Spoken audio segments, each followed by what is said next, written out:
Et coucou les amis, alors juste avant de débuter la vidéo, je prends 30 secondes pour vous informer en fait que à partir d'aujourd'hui quoi, je vais publier une vidéo une fois tous les 2 jours, voire 3 jours. J'espère que vous m'en voudrez pas, mais je pourrais pas tenir le rythme d'une vidéo quotidienne avec les enfants parce que là c'est vacances scolaires, on a fêté ça hier soir, ils sont trop contents et je pourrais pas tenir la cadence de faire une vidéo par jour. Et puis c'est pour faire des vidéos comme ça. Ça sert à rien. J'essaie quand même, malgré la piètre qualité de mes vidéos, j'y mets du cœur. Donc j'essaie de faire ça bien. Donc voilà, à partir, donc là vous avez une vidéo et la prochaine, ça sera pas demain, ça sera mardi. Voilà. Je vous laisse tout de suite avec mon retour de course. Je vous fais de gros bisous et je vous souhaite une belle journée. Bye bye. Et coucou tout le monde, j'espère que vous allez bien. Nous sommes samedi 6 juillet et je vais faire avec vous un petit point sur ce qui s'est passé dans notre budget la semaine dernière. Je précise que la luminosité est absolument pourrie, donc j'étais obligée de mettre la lampe. Voilà, j'avais mis le ventilateur, je vais l'arrêter pour le bruit. Il fait un temps exécrable. Il y a 1 heure, il y avait des éclairs, pas possible.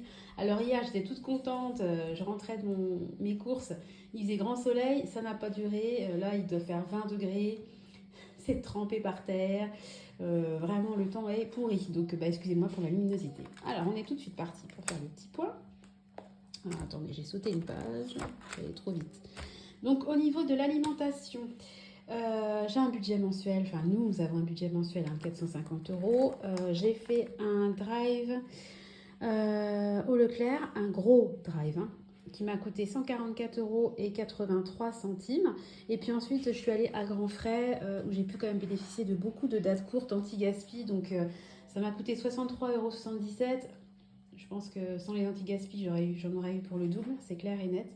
Et il me reste aujourd'hui 241,40 €. Alors, nous sommes le 6 juillet, donc j'ai quand même dépensé beaucoup au niveau alimentation.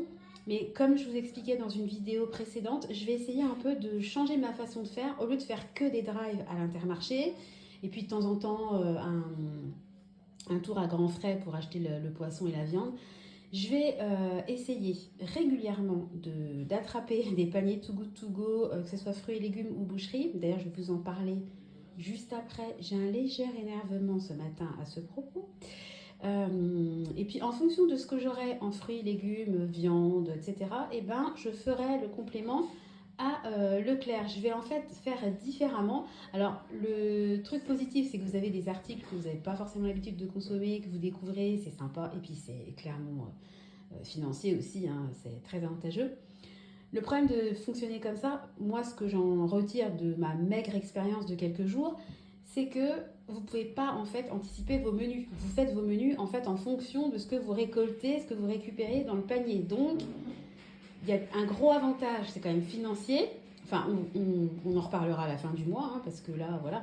Alors, le désavantage, entre guillemets, enfin l'inconvénient plutôt pour parler français, c'est que, bon, on ne peut pas trop préparer ses menus à l'avance. Donc, bon, je tâtonne, j'essaie.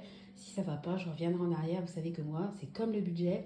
Je ne veux pas être fixée, braquée, bloquée sur une façon de faire. J'essaie toujours de l'améliorer. Donc, des fois, pour l'améliorer, il faut la modifier. Et puis, il faut tester aussi, surtout. Je disais donc qu'il me reste 241,40 €, mais dans mon congèle, j'ai quand même maintenant pas mal de choses parce que j'ai eu du canard en date courte. Enfin, voilà. Donc, j'ai dépensé beaucoup en début de mois et j'espère dépenser de moins en moins dans les semaines à venir. On verra. On verra ce que ça donne. Pour l'instant, je vous dis, je tâtonne dans la méthode. Enfin, dans la méthode. Dans le semblant, le début de méthode.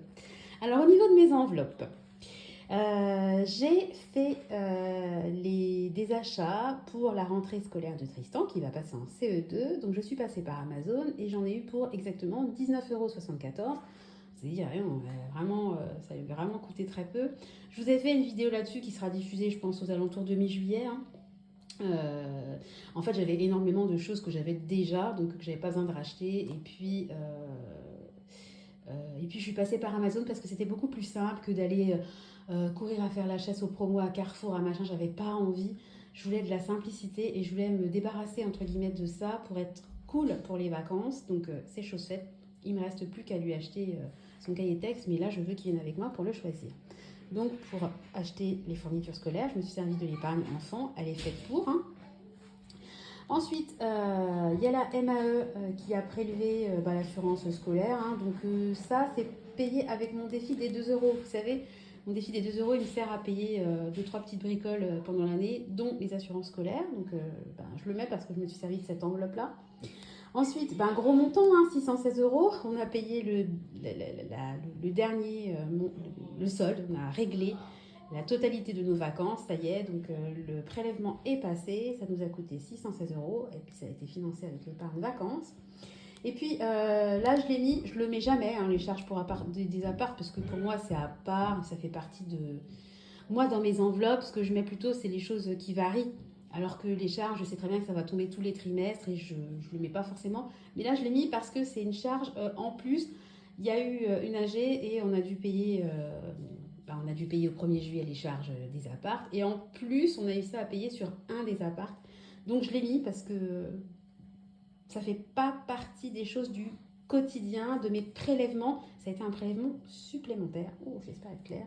Donc, j'ai payé ça avec mon épargne appartement. Vous savez qu'on a une épargne appart. Et au niveau des autres dépenses, alors, il y a eu beaucoup de choses.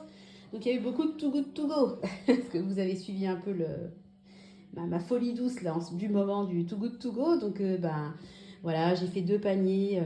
Alors, quand c'est 3,49, c'est parce que je connais les prix maintenant. C'est la boulangerie. 5,99, c'était un panier légumes. Ensuite, j'ai eu un panier viande à 7,49. Là, j'ai fait une commande sur Amazon. Qu'est-ce que j'ai commandé sur Amazon? Est-ce que c'est pas les cadeaux pour les enfants? Vous savez, non, c'était la Fnac. 54,25. Qu'est-ce que j'ai commandé pour en avoir pour 54,25? Écoutez, je vous mettrai d'insertion parce que là, ça me revient plus. Ça m'étonne, mais... Ah, si. C'est des choses que j'ai commandées, mais que j'ai pas encore reçues.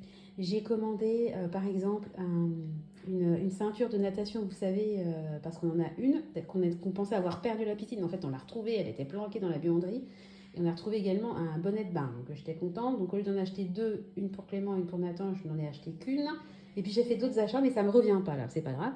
Ensuite, j'ai refait un Too Good To Go fruits et légumes. Je suis allée à Marie Blachère, en même temps grand frais. J'ai fait ma commande du mois hein, chez Temu. Voilà, j'ai décidé maintenant, ça fait 2 mois je crois que je commanderai plus qu'une seule fois chez Temu parce que c'est trop la tentation. Et puis, j'ai pas envie non plus de claquer tous les mois 100 euros chez Temu. Enfin, voilà. Ensuite, j'ai eu hier un panier Too Good To Go. Je vous l'ai montré en même temps que mon anti-gaspi chez Grand Frais. C'était les courses spéciales anti-gaspi. Et puis ce matin, en fait, on devait récupérer 2 paniers. Un viande, celui à 7,49 et un fruits et légumes. Donc, ils nous envoyaient un message comme quoi le panier viande, il n'y avait plus assez de stock. Ah, ça y est, ça crie, ça m'aurait étonné. N'était plus dispo, donc salut. Et puis, j'avais commandé la veille, je l'ai mis quand même pour vous montrer. Un panier à la boulangerie du coin. Et pareil, j'ai reçu un texto, il n'y aura pas assez d'invendus. Enfin, je vais vous mettre des copies de ce que j'ai reçu. Alors, c'est pas cool parce que, par exemple, le panier boulangerie, c'est typiquement le genre de truc que vous attendez d'y aller et vous n'allez pas acheter votre pain dans la journée parce que vous comptez un peu sur le panier Too Good To Go. Donc, c'est pas grave, j'adore le concept de Too Good To Go, je vais pas cracher dans la soupe. Mais c'est vrai que bon, le panier là qui est annulé, je devais le récupérer ce matin à partir de 11h et j'ai reçu le texto là, vous verrez l'heure, je vous ferai une copie, il y a peut-être 30 minutes. Genre, j'ai reçu le texto à 10h et quelques pour une commande qui devait être collectée à 11h. Donc, c'est pas cool, je trouve. Après, je peux comprendre, on est samedi, qu'il y ait moins d'invendus, mais à ce compte-là, quand on n'est pas sûr, vaut mieux pas le mettre parce qu'en fait, au lieu de... En fait, ça crée des déceptions et c'est ça qui fait que les gens après vont critiquer. Alors, encore une fois, je crache pas dans la soupe, mais c'est vrai que c'est pas cool quand vous dites « Ah, super !» Parce qu'en plus, hier, j'ai passé 20 minutes sur le site parce qu'il y a un panier par jour en boucherie. Donc, à chaque fois, je suis là, quand je veux en choper un, j'actualise. Mais en fait... il y a ma copine Céline qui m'appelle. Ah, désolée, je peux pas te répondre, ma douce, je suis en train de filmer. Et en plus, on est attendu chez mes parents à midi. Et avant, il faut que je passe à Kiabi pour faire un click and collect. Donc, j'essaierai de te rappeler demain. Je te ferai un petit message parce que de toute façon, tu verras pas, vu qu'ils sont en train de... Enfin, tu verras la vidéo demain.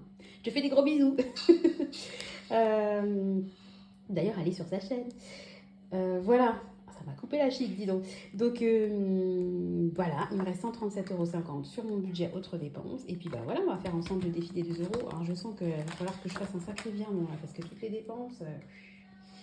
Allez, c'est parti. 1, 2, 3, 4, 5, 6, 7, 8, 9, 10, 11, 12, 13, 14. Et puis ça a été annulé. 14 cases à cocher. Allez, c'est parti. 1, 2, 3, 4, 5, 6, 7, 8, 9, 10, 11, 12, 13, 14. Voilà, donc il faudrait que je verse 28 € sur mon petit défi. Et là, je suis donc à 500. Je ne sais pas si vous voyez bien. Là, j'ai coché la case 78. Voilà, donc j'avais atteint les 500. Et là, je m'arrête à 78 €. Donc j'ai épargné depuis le 1er janvier 578 €.